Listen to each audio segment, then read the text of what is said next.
Good morning. We're going to try this again. This is, I think, the third effort on these few verses, but they're good verses, and the technology and I aren't getting along. So I may have to go back to school on how to use some of this. Anyway, the whole point is if there's not a clear call, then there's confusion.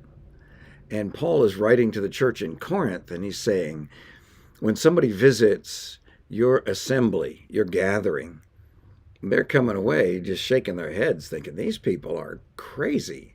They're disconnected from the world. They don't know what's going on, and they don't care about each other. So he's been writing these uh, instructions to them, but what a blessing it is to us. And so let's read this again here in chapter 14, verses 29 to 33. He says, "Let two or three prophets speak, and let the others pass judgment. But if a revelation is made to another who is seated, the first one must keep silent. For you can all prophesy one by one, so that all may learn and all may be exhorted. And the spirits of the prophets are subject to the prophets, for God is not a God of confusion, but of peace, as in all the churches of the saints." He's saying, just because you're passionate about the message that you want to bring and share to the church family doesn't mean you lose control. The spirit of the prophet is under the control of the prophet.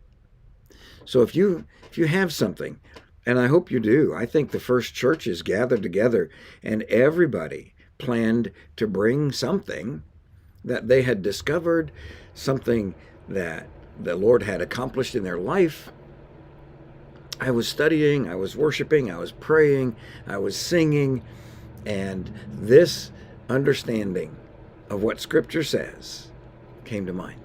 And they would share these things, but they would all share them all at once. I tried to do this Friday morning and commented on the idea that we had a bunch of people at our house on Wednesday evening last week for the summer kickoff cookout. And the rain and the cold kind of caused everybody to migrate indoors. And all these conversations were going on at the same time. A couple of us were in a position to kind of observe and listen, and we thought, wow, what chaos. This sounds like you couldn't listen to two conversations at once. If you concentrated, you could stay with one conversation. But that's not the way the Sunday morning gathering is to be. He was saying, and the setting for Wednesday night, that kind of conversation was fine. But the purpose for Sunday morning is the edification of the church as a whole in concert, not in confusion.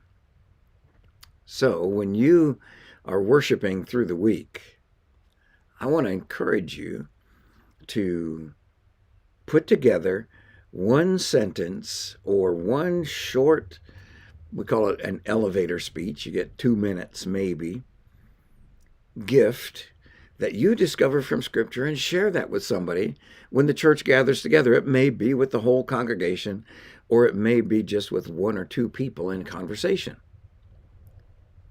But it needs to be done decently and in order, because God is not the author of confusion. In fact, if there's chaos and confusion in your heart or in the church gathering, we know that God is not the author. It may be our own selves, or it may be the enemy, but we know it's not God. So if there's confusion that's rising up and chaos and consternation and all those things that go with it within the church family, that needs to be addressed. Usually, honestly, it's our own selves causing it. But every once in a while, the devil's in there, or one of his underlings, and he is working hard to create chaos and division between the saints. So let's watch for that. We're looking forward to gathering together this next Sunday. Yesterday was a delightful time together. And I just pray that as you move through the week, that God will bless you, that he will restore his peace to you, and that no matter what your circumstances, you will cling to the fact that he loves you.